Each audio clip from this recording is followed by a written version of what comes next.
विठ्ठल विठ्ठल विठ्ठल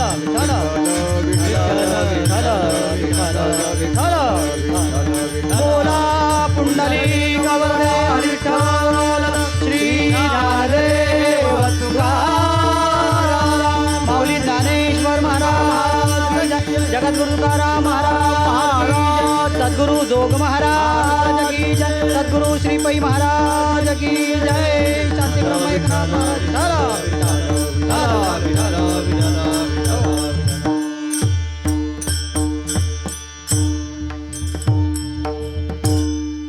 हरिप्राप्तीसी उपाय धरावे संतांचे ते पाय तेणे साधिती साधने तुटती भवाची बंधने संताविण प्राप्ती नाही ऐसे वेद देती वाही एका जनार्दनी संत पूर्ण करीती मनोरथ.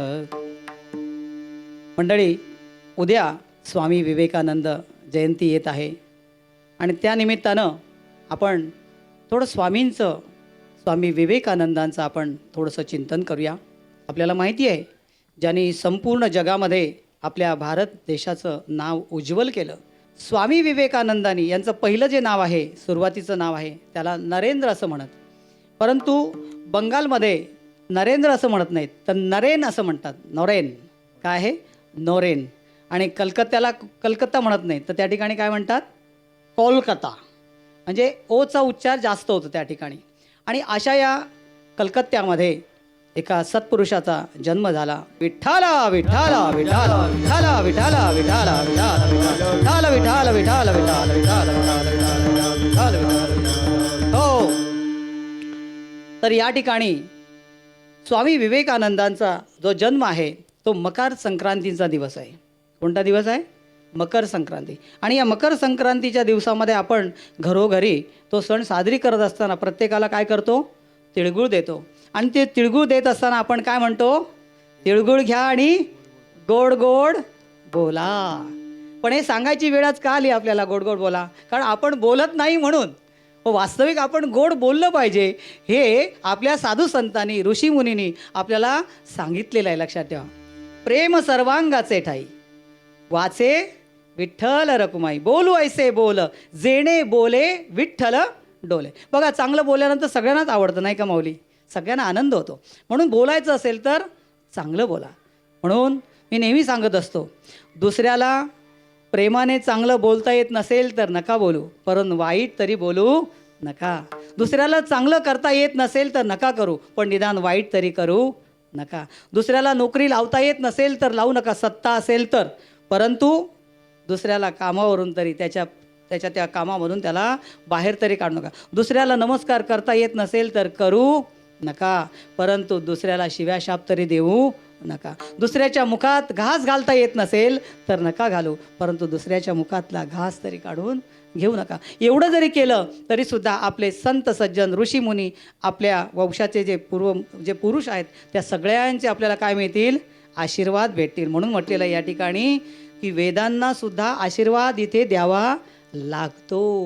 वेद अनंत बोला म्हणून म्हटलेलं ना, वेद अनंत बोलिला, वेद अनंत बोलिला, वेद अनंत बोलिला, वेद अनंत बोलिला, अर्थ इतुकाची साधिला, अर्थ इतुकाची साधिला, अर्थ इतुकाची साधिला, अर्थ इतुकाची साधिला. विठोबासी शरण जावे, विठोबासी हो संतांसी हो सद्गुरूंसी शरण जावे, निज निष्ठे नाम घ्यावे, निज निष्ठे नाम घ्यावे, नाम घ्यावे, नाम घ्यावे. असा हा जन्म अगदी मकर संक्रांतीच्या दिवशी झालेला आहे. आणि नाव ठेवण्यात आलेलं आहे नरेंद्र. नाव काय ठेवलं आहे? नरेंद्र. नरेंद्र म्हणजे काय? नरेंद्र. रेंद्र ईश्वराचं नाव आहे.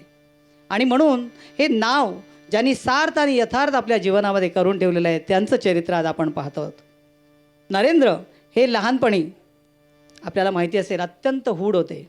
त्यांना शाळेत घातलं थोडे दिवस, परंतु शाळेत काय त्यांचं लक्ष लागेना, म्हणून त्यांना घरीच शिक्षण द्यायला सुरुवात केली. वडिलांचं नाव आपल्याला माहिती आहे, विश्वनाथ. ज्यांच्या पोटी जन्माला आलेला मुलगा आहे, जो विश्वावरती राज्य करणार आहे, त्यांच्या पोटी जन्माला आलेला आहे, म्हणजे विश्वनाथांच्या पोटी जन्माला आलेला आहे. आणि म्हणून आपल्याला माहिती असेल की हे लहानपणी अत्यंत हूड होते, चिकित्सक होते. एक दिवशी एका कीर्तनाला गेले. नरेंद्र एक दिवशी कीर्तनाला गेले. कीर्तनाला गेल्यानंतर कीर्तनकाराने सांगितलं, ज्यावेळेला कीर्तन चालू असतं आणि प्रभू रामचंद्रांच्या नामाचा घोष चाललेला असतो, त्यावेळेला प्रत्यक्ष हनुमंत येऊन कीर्तनाला बसलेले असतात. आणि जेव्हा ते इथे नसतात त्यावेळेला केळीच्या बागेमध्ये बसलेले असतात. असं सांगितल्याबरोबर जसं नाथ महाराज, बघा तुम्ही हे आजचं जे कीर्तनाचा जो एक विषय आलेला आहे, हा कसा जुळून आलेला आहे बघा. नाथ महाराजांनी पण तसंच ऐकलं आणि ते तिकडे देवाचा ध्यास लागला आणि संत पदाला गेले. एवढे अधिकार पदावरती गेले. कशातून घडले आहेत? कीर्तनकारांच्या श्रवणातून गेलेले आहेत. म्हणून श्रवणाची वाट चोखाळली शुद्ध, गेले भेदा भेद निवारोने, ऐसी याची फलश्रुती, श्रवणे चुके अधोगती, मनासी होय विश्रांती समाधान. आणि असं हे समाधान मिळण्यासाठी ते कीर्तनाला गेले होते. आणि कीर्तनकाराने सांगितलं की प्रभू रामचंद्राच्या नामाचा घोष केला की त्या ठिकाणी प्रत्यक्ष हनुमंत येऊन तिथे बसतात आणि नंतरच्या उरलेल्या वेळात ते केळीच्या बागेमध्ये असतात. हे ऐकल्यानंतर नरेंद्र, लहान बाळ आहेत, म्हणजे लहान आहेत ते तसे वयाने, 6-7 वर्षाचे आहेत. कीर्तन झाल्यानंतर घरी न जाता कुठे जाऊन बसले? हूड आहेत, चिकित्सक आहेत, बुद्धिमान आहेत, जाऊन बसले केळीच्या बागेमध्ये. 3 दिवस सतत तसं करत होते, जाऊन बसत होते. जाऊन आई विचारते, अरे नरेंद्र तू जातोस कुठे, करतोस काय? नाही म्हणे, मी हनुमंतरायांच्या शोधासाठी. हनुमंतरायांच्या? कोणी सांगितलं? त्या मग कीर्तनकार खोटं बोलतात का आई? बघा, आईचं नाव आहे भुवनेश्वरी. आईचं सुद्धा नाव, जिने संपूर्ण भुवनावरती जिची सत्ता आहे. आणि विश्वनाथ वडिलांचं नाव आहे. नावंसुद्धा सार्थ आणि यथार्थ आहेत. आणि मुलगा पोटी जन्माला आलेला आहे नरेंद्र. काय खरोखरच आई वडिलांचे संस्कार कसे असतात बघा, विचार करण्यासारखी गोष्ट आहे. 3 दिवस तिकडे असल्यामुळे तिने आईला प्रश्न विचारला, आई कीर्तनकार काय खोटं बोलले का? आता ती आई आहे, संस्कार करते आहे. योग्य वयात योग्य संस्कार कसे करतात. शिक्षण आणि संस्कार चांगले जर झाले तर मूल कसं चांगलं निपजतं, या राष्ट्राचं उत्तम नागरिक होतं, हे या आई वडिलांकडून शिकावं आपण. आई भुवनेश्वरी आणि विश्वनाथ बाबा. आईने उत्तर दिलं, हे बघ बाळ, कीर्तनकारांनी बरोबर सांगितलेलं आहे, काही चुकीचं सांगितलं नाही. ते असतात तिथे, परंतु आज आहे ना, आज त्यांना काहीतरी काम दिलेलं आहे. कोणाला? हनुमंतरायांना. आणि ते काम दिल्यामुळे ते कुठे गेले आहेत? प्रभू रामचंद्रांचं काहीतरी काम आहे, त्यामुळे ते तिकडे गेलेले आहेत. दुसऱ्या तिसऱ्या आईने काय सांगितलं असतं? अरे काय नको ते प्रश्न विचारतो, एवढ्या लहान वयात कसलं ते राम आणि कसलं अरे हनुमान, अभ्यास कर. पण ती आई कोणाची होती? नरेंद्रची आई होती, लक्षात ठेवा. ते झाल्यानंतर हळूहळू घराकडे त्यांचं शिक्षण सुरू झालं. शिक्षण सुरू झाल्यानंतर करता करता करता त्यांना अनेक खेळ आवडायचे. त्याच्यामध्ये पाण्यामध्ये डुंबणं, पारंब्या मारणं वगैरे हे खेळ त्यांना खूप आवडायचे. अत्यंत आवडीचा खेळ कोणता होता त्यांचा माहिती आहे? एक आंब्याचं झाड होतं आणि त्या झाडाला अशी जी फांदी होती, त्या फांदीवरती पाय टाकायचे वरती आणि पाय असे अडकवायचे आणि खाली डोकं करायचं आणि उड्या मारायच्या. आणि उड्या मारत असताना जमिनीवर असताना हात टेकायचे आणि खाली. मग त्या घरातले जे आजोबा होते त्यांना भीती वाटायची, कदाचित लागेल वगैरे मुलं खेळता खेळता. म्हणून त्या आजोबाने एक दिवशी बोलावून घेतलं त्यांना. आणि बोलावून घेतल्यानंतर आजोबा म्हणाले, अरे बाळानो तुम्ही काय करताय हे? म्हणले काय झालं? अरे त्या झाडावरती ब्रह्मराक्षस आहे म्हणाले, भूत आहे. ते तुम्हाला काय करेल, तुमची मान धरेल आणि मुरगळून टाकेल. तुम्ही त्या झाडावरती जाऊ नका.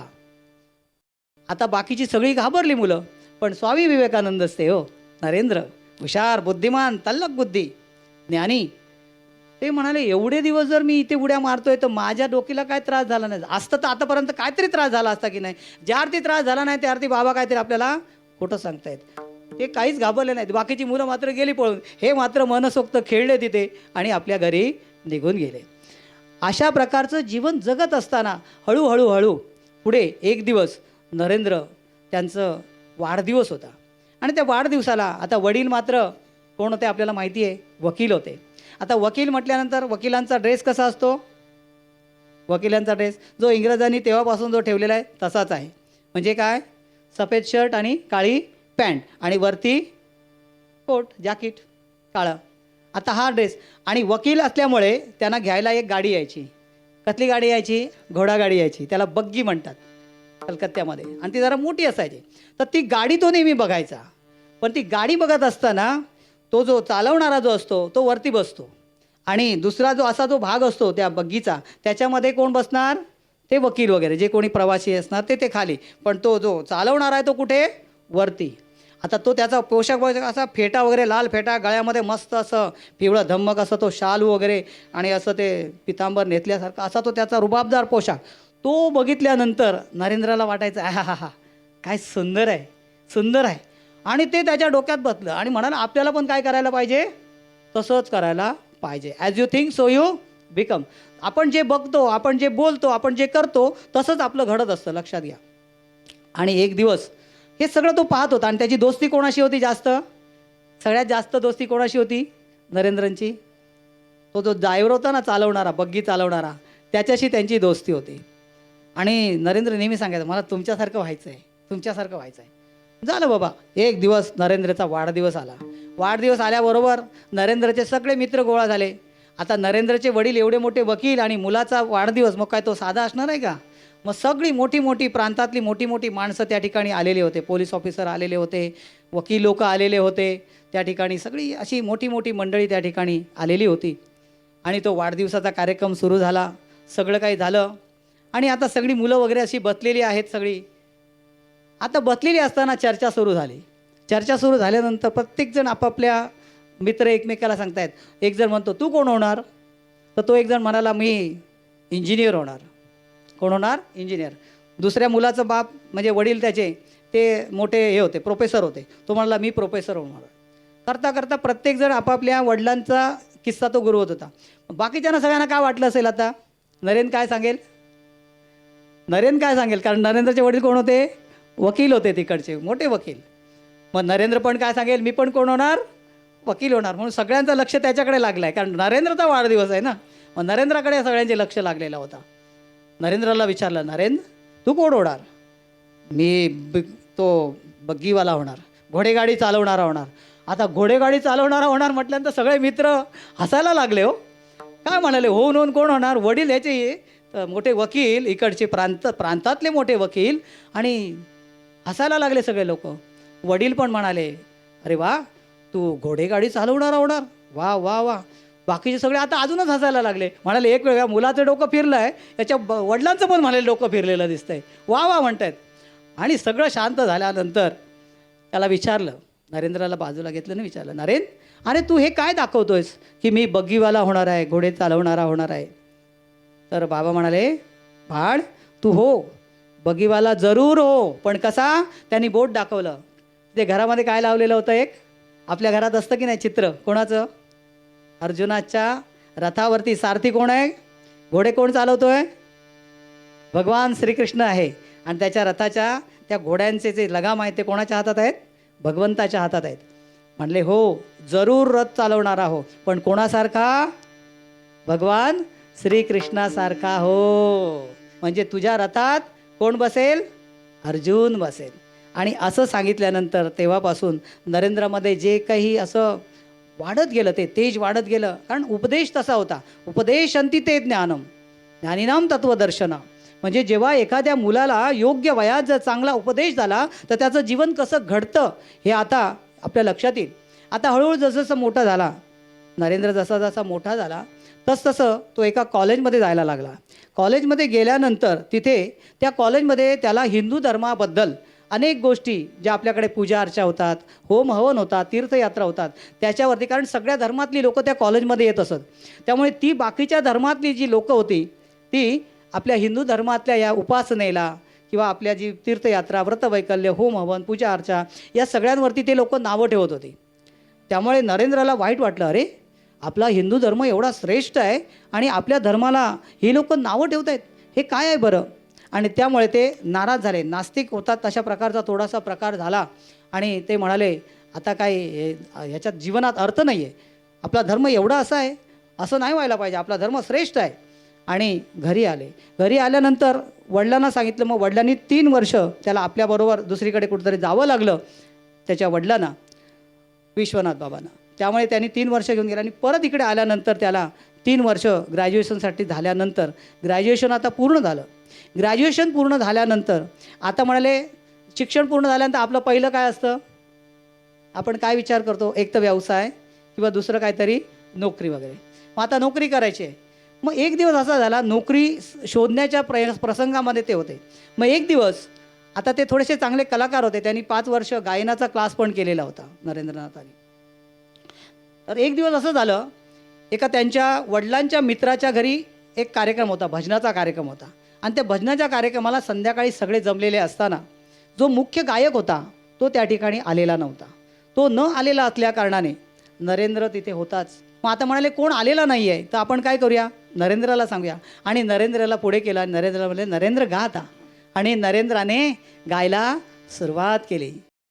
जिथे नावाचा घोष केला जातो तिथे एक गोष्ट निश्चित घडते. माझे भक्त गाती जेथे नारदावे उभाते, हे नारदावे उभाते ते, नारदावे उभाते ते.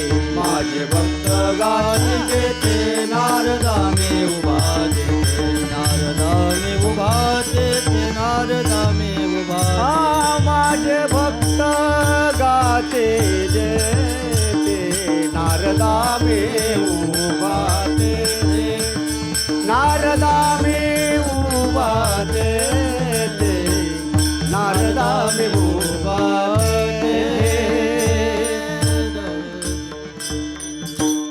नाही ज्ञानेन सदृशम पवित्रम इह विद्यते. आता समोर कोण होते, कोण होतं माहिती आहे, रामकृष्ण परमहंस होते.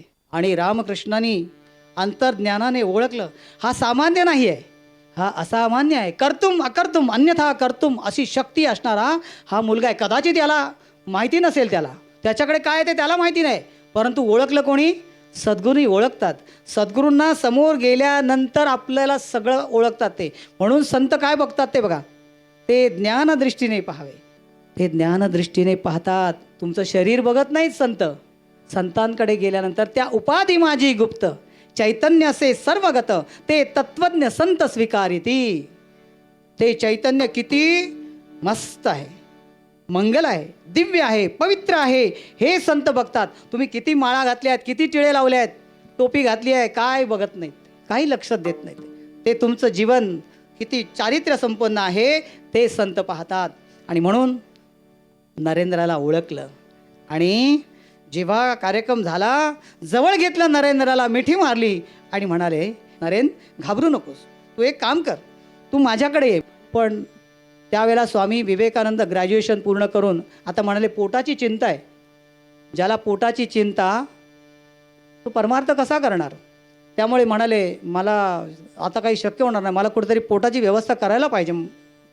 आणि म्हणून ते म्हणाले एवढंच ना, ये ना उद्या. पण स्वामींची भेट झाल्यानंतर, स्वामी रामकृष्ण परमांची जेव्हा भेट झाली तेव्हा स्वामी विवेकानंदांचा प्रश्न एकच असायचा. प्रत्येक कोण जो भेटेल सत्पुरुष त्याला एकच विचारते, तुम्हाला देव भेटलाय का, तुम्ही देव दाखवाल का. हे 2 प्रश्न असायचे त्यांचे नेहमी. जो कोणी मोठी दिसेल त्याला विचारायचे ते, तुम्हाला देव भेटलाय का आणि तुम्ही देवाची भेट करून देणार का. परमहंस म्हणाले तुला दोन्ही गोष्टी मी करून देतो. पण नरेंद्र काय म्हणाले, मला सगळ्यात पहिल्यांदा एक गोष्ट, मला नोकरी पाहिजे. अरे एवढंच ना, अरे ती देईल ना तुला, कशाला काळजी करतोस, चल माझ्याबरोबर.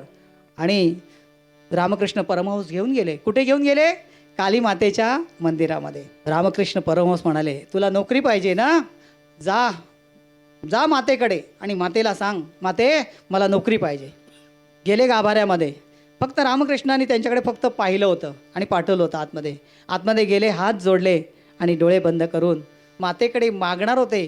तेवढ्यात माता प्रगट झाली. प्रगट झाल्यानंतर ते तेजपुंज रूप आईचं पाहिलं. कारण रामकृष्णाने सांगितलं होतं ना, तुला आईचं दर्शन करून देईन. आई प्रगट झाली. प्रगट झाल्यानंतर यांनी जे डोळे मिटले आणि काय म्हणाले, हो नोकरी मागितली नाही, आई भक्ती ज्ञान वैराग्य दे, आई भक्ती ज्ञान वैराग्य दे. आणि परत मागे आले. रामकृष्ण म्हणाले मागितलंस, नाही विसरलो, जा जा जा म्हणले, परत जा. परत सुरू केलं. आई परत आई प्रगट झाली. परत सांगितलं. आईकडे मागतायत, काय म्हणतायत? आई भक्ती ज्ञान वैराग्य दे. आई भक्ती ज्ञान वैराग्य दे. काय मागणार हो? संतांकडे गेल्यानंतर माणसाच्या बुद्धीमध्ये परिवर्तन होतं. होय अंतरी पालट करिता पाठ हरिनामे देवाईसे देवची होती जे या भजती विठ्ठला. आपले जे नरेंद्रनाथ होते त्यांची देवावरती अत्यंत श्रद्धा होती, निष्ठा होती. कारण आई वडिलांचे संस्कार लहानपणीच झालेले होते आणि त्यामुळे त्यांना नोकरी मागता येईना. असं 3 वेळा झालं. आईकडे जायचे, आई प्रगट व्हायची आणि म्हणायचे आई भक्ती ज्ञान वैराग्य दे. आणि भारी यायचे. स्वामी विचारायचे, रामकृष्ण परमहंस मागितलंच का रे बाळा? नाही. अरे वेड्या, तुला जे पाहिजे ते सगळं त्या मातेने तुला देऊन टाकलेलं आहे. आता तुला काय मागायचं राहिलेलं आहे? आता काही मागायचं शिल्लक राहिलं नाही, तुला सगळं दिलेलं आहे. विठ्ठला विठ्ठला विठ्ठला विठ्ठला विठ्ठला विठ्ठला हो. आणि असे हे नरेंद्र या काली मातेच्या दर्शनाला 3 वेळा आतमध्ये गेले, भक्ती ज्ञान आणि वैराग्य मागून बाहेर आले. त्यावेळेला रामकृष्णाने ओळखलं हे सामान्य व्यक्तिमत्व नाही. आता स्वामी विवेकानंद म्हणजे नरेंद्र मोठे झालेले होते.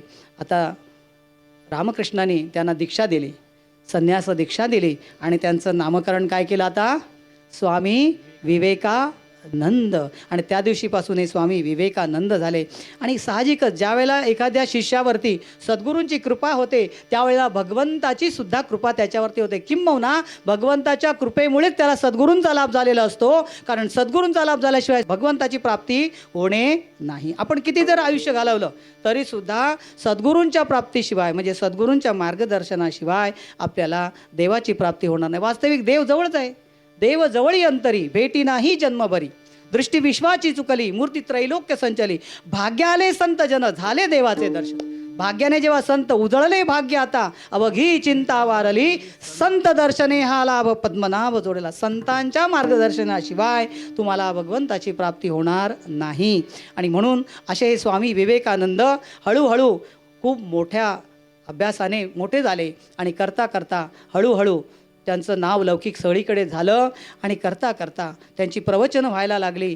आणि पुढे नंतर त्यांना आपल्याला माहिती आहे आपल्या संपूर्ण भारत देशामधून त्यांना अमेरिकेमध्ये गोलमेज परिषदेला त्यांना पाठवण्यात आलं. पण ज्या वेळेला ते गेले तेव्हा त्यांची अशी भयंकर परिस्थिती होती की त्यावेळेला त्यांच्याकडे तेवढे पैसेही नव्हते. परंतु जी आपण जशी संत मंडळी आहेत तशी त्यांच्या बरोबरीचे जसं म्हणतात ना की आपुल्या जातीचे मज कोणी भेटो आवडची जणी फेडावया, अशा प्रकारची जी प्रेमळ मंडळी होती, विवेक बुद्धी ज्यांच्याकडे होती अशी काही मंडळी ज्यांनी सपोर्ट केला, त्यांना पैसे दिले, त्यांचा पासपोर्ट काढून दिला आणि त्यांना तिकडे त्या ठिकाणी विश्व हिंदू परिषदेला त्यांना पाठवण्यात आलं.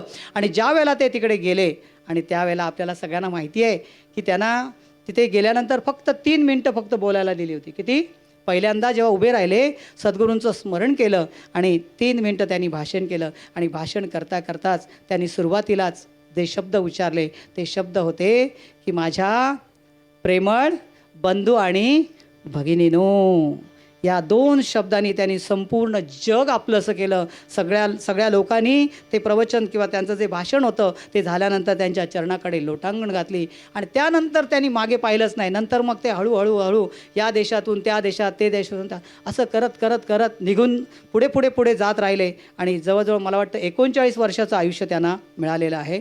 आणि या 39 वर्षामध्ये एवढा मोठा हा तेजपुंज आणि महान जो पुरुष बनला त्याला कारण म्हणजे आई आणि वडिलांचे संस्कार. आणि त्यामुळे आपण सुद्धा त्यांच्या मार्गाने जर गेलो तर आपलंसुद्धा जीवन सुखी व्हायला वेळ लागणार आहे का? नाही. आणि म्हणून त्या अभंगामध्ये आपण 3रा जो चरण आहे संताविन प्राप्ती नाही, संताविन प्राप्ती नाही, संताविन प्राप्ती नाही, संताविन प्राप्ती नाही. ऐसे वेद देती बाई, ऐसे वेद देती बाई. तेने साधती साधने, तेने साधती साधने, साधने. हो बार कुमाई, हो बार कुमाई.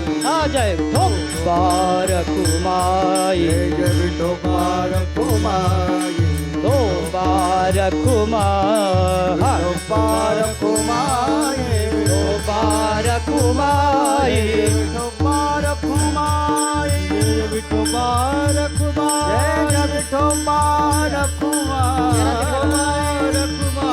जय विठोबा रखुमाई विठोबा रखुमाई जय विठोबा रखुमाई विठोबा रखुमाई कुंडली कमलदार श्री ज्ञानदेव तुकाराम पंढरीनाथ भगवान जय जय विठोबा रखुमाई विठोबा रखुमाई जय विठोबा रखुमाई विठोबा रखुमाई विठोबा रखुमाई विठोबा रखुमाई विठोबा रखुमाई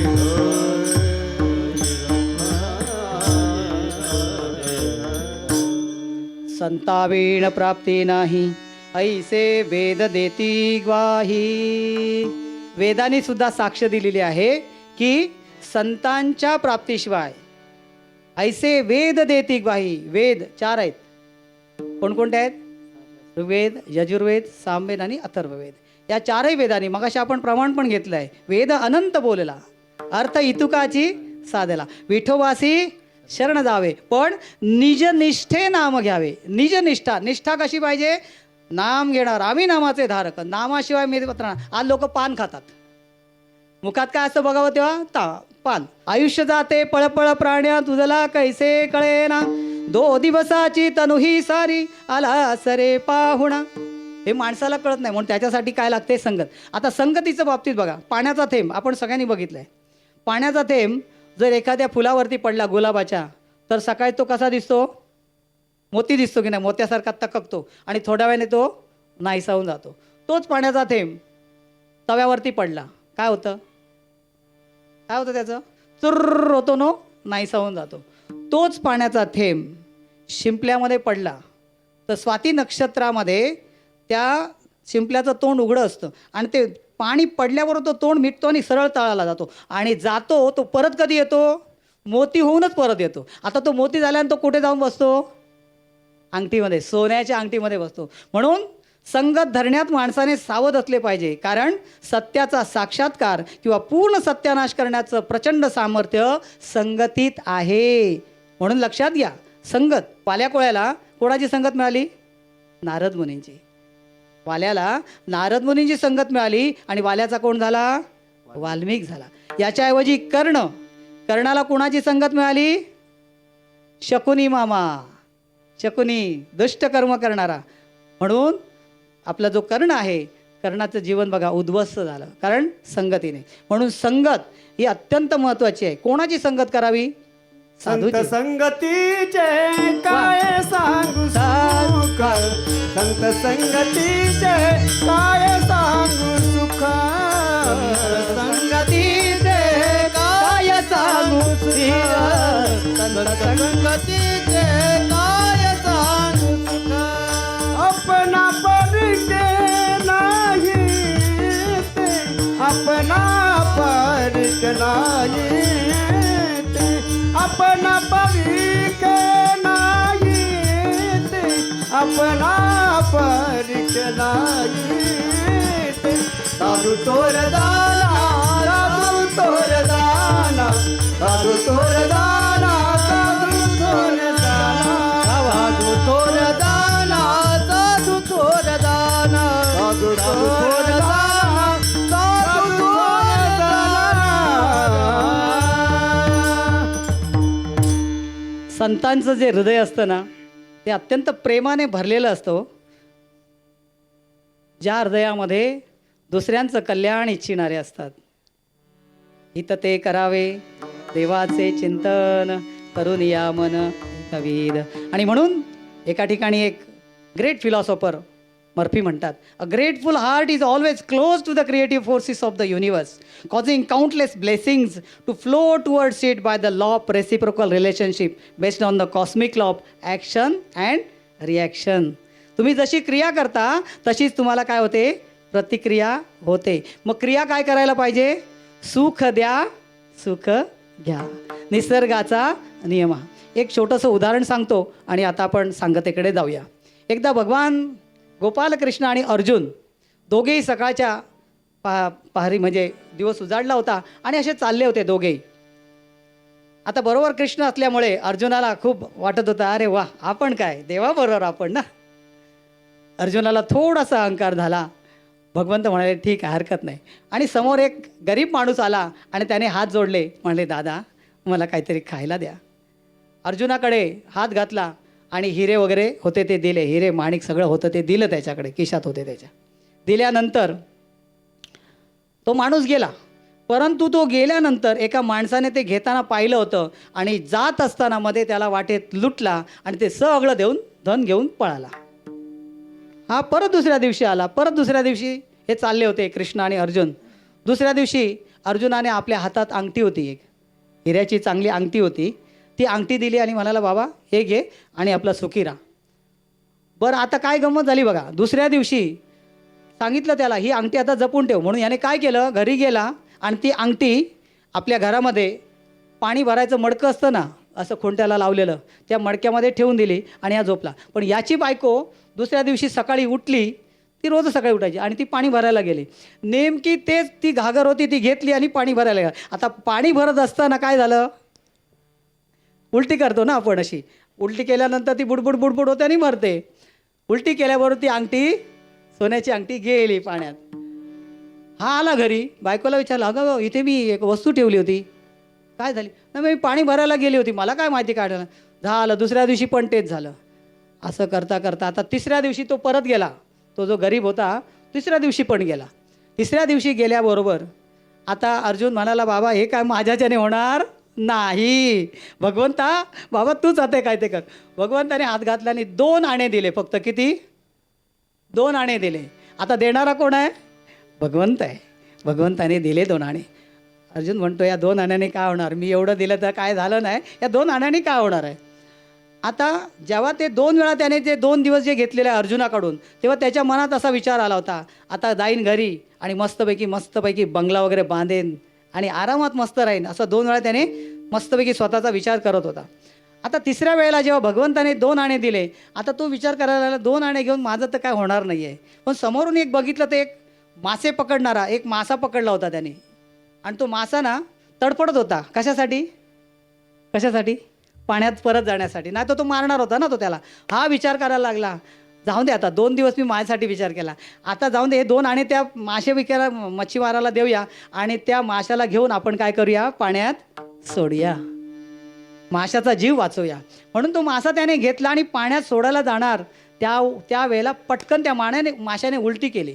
उलटी केल्याबरोबर तो हातात ती सोन्याची अंगठी मिळाल्याबरोबर तिथे असा प्रसंग घडला. हे योगायोग घडून येतात, लक्षात ठेवा. उगाच काय होत नाही कुठली गोष्ट, कारणाशिवाय परिणाम नसतो. विठ्ठला विठ्ठला विठ्ठला विठ्ठला विठ्ठला विठ्ठला विठ्ठला विठ्ठला विठ्ठला हो. आता काय गंमत झाली, ती अंगठी मिळाल्याबरोबर तो ओरडला पटकन, सापडला सापडला सापडला सापडला म्हटल्याबरोबर तिथून जात होता तो चोर, ज्याने पहिल्या दिवशी ते चोरलं होतं ना सगळं धन. तो म्हणाला अरे बापरे, कारण अर्जुन वगैरे तिकडून चाललेलेच होते, अर्जुन आणि कृष्ण. बहुतेक म्हणाला याने आपल्याला ओळखलं. म्हणून तो आला धावत धावत, बाबा बाबा थांब, अर्जुनाला काय सांगू नको कृष्णाला, हे तुझं आपलं काय पहिल्या दिवशी जे चोरलं आहे ते सगळं तू घे. आता एका हातात ते धन, एका हातात ती अंगठी, आणि तो आपला गेला. आता अर्जुनाने भगवंताला प्रश्न विचारला, देवा अरे काय रे ही तुझी लीला, पहिल्यांदा जेव्हा मी 2 वेळा त्याला दिलं त्यावेळेला मात्र त्याचं नुकसान झालं, तो गरीबच राहिला. आणि तू जेव्हा दिलंस तेव्हा मी दिलेलं धन पण त्याला मिळालं, आणखी तू दिलेलं धन पण त्याच्याकडे, आणि आता तो सगळ्या अर्थाने सुखी झाला, हे कसं काय. अरे बाबा असंच आहे, जो स्वतःचा विचार करतो तो दुःखी होतो आणि जो सर्वांचा विचार करतो तो सुखी होतो. म्हणजे काय, त्याने पहिल्यांदा 2 वेळा जेव्हा तू दिलंस त्यावेळी त्याने स्वतःचा विचार केला, आणि जेव्हा मी दिलं म्हणजे प्रत्यक्ष भगवंताने दिलं तेव्हा त्याने त्या माशाचा विचार केला की माशाला पाण्यात सोडून त्याला सुखी होता येईल, तो हा त्याने दुसऱ्याचा विचार केला. म्हणून जो स्वतःचा विचार करतो तो राक्षस, आणि जो सर्वांचा विचार करतो तो देव. विठ्ठला विठ्ठला विठ्ठला विठ्ठला विठ्ठला विठ्ठला विठ्ठला हो. आणि म्हणून सुखी व्हायचं असेल तर साधा आणि सोपा मंत्र आहे, इतरांच्या सुखात आपलं सुख लपलेलं आहे. बघा काय सांगतो, इतरांच्या सुखामध्ये आपलं सुख लपलेलं आहे, तर इतरांच्या दुःखामध्ये आपलं दुःख दडलेलं आहे. म्हणून इतरांना सुखी करण्याचा थोडा काही प्रयत्न असेना करा, थोडा तरी उपकार परोपकार. भावे गावे गीत शुद्ध करोन या चित्त, जरी तुझं व्हावा देव तरी हा सुलभ उपाय. कुणाची एकानी मनात गुणदोष मना न आणि, जरी तुझं व्हावा देव तरी हा सुलभ उपाय. मस्तक ठेंगणा लाग संतांच्या चरणा. संतांच्या चरणावरती नतमस्तक जेव्हा तुम्ही होता ना, तेव्हा जशी ती घागर बुडबुड बुडबुड होऊन हवा जशी निघून जाते, अहंकाराचा वारा न लागो राजसा माझ्या विष्णुदासा भावे, तेव्हा तुम्ही शांत होता. तुमच्या जीवनातले दोष जातात, पाप जळून जातात त्या ठिकाणी, आणि मग तुम्ही नम्र झाला होता तेने कोंडिले अनंता. आणि म्हणून अशा रीतीने हरिप्राप्तीचे उपाय धरावे संतांचे ते पाय. तेने साधिती साधने तुटती भवाची बंधने, संतावीन प्राप्ती नाही ऐसे वेद देते ग्वाही. आणि त्याच्या पुढे आता एकनाथ महाराज म्हणतात, एका जनार्दनी संत, एका जनार्दनी संत, एका जनार्दनी संत, एका जनार्दनी संत, पूर्ण करती मनोरथ, पूर्ण करती मनोरथ, तेने साधती साधने, तेने साधती साधने, पूर्ण करती मनोरथ, पूर्ण करती मनोरथ, तेने साधती साधने, तेने साधती साधने, तुटती भावाची बंधने, तुटती भावाची बंधने,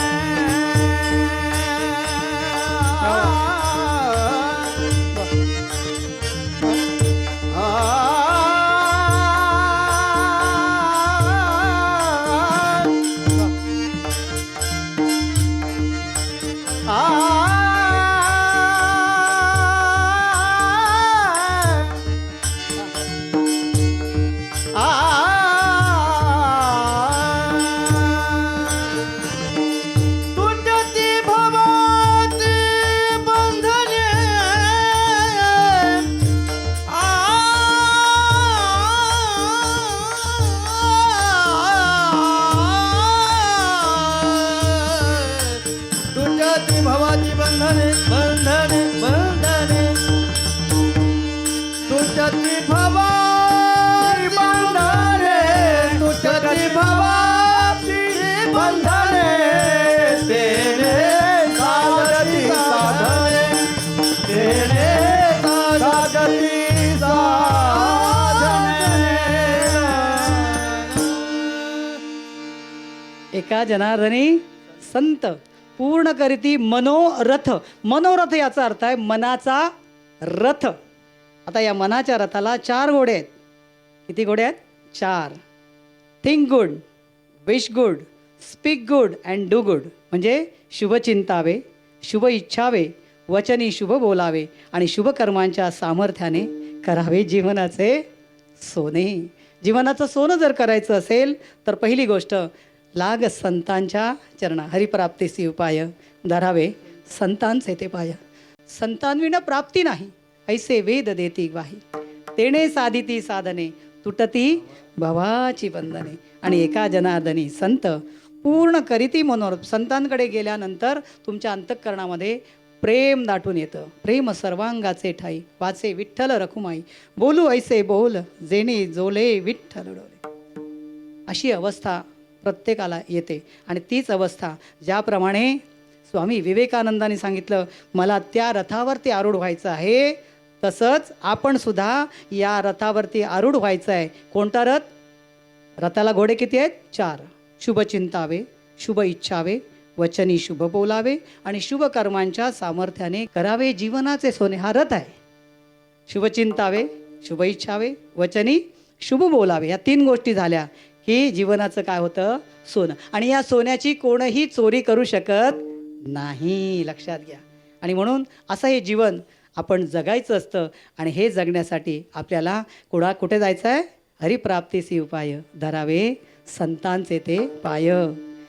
संताविण प्राप्ती नाही ऐसे वेद देती ग्वाही. एका जनार्दनी संत पूर्ण करीती मनोरथ. ज्ञानेश्वर माऊली ज्ञानराज माऊली तुकाराम.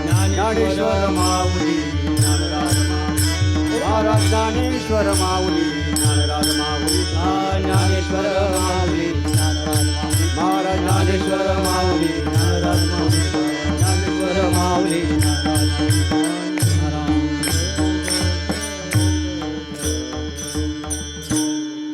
विठ्ठल जय विठ्ठल विठ्ठल जय जय विठ्ठल. हा विठ्ठल जय जय विठ्ठल विठ्ठल जय जय विठ्ठल विठ्ठल जय जय विठ्ठल.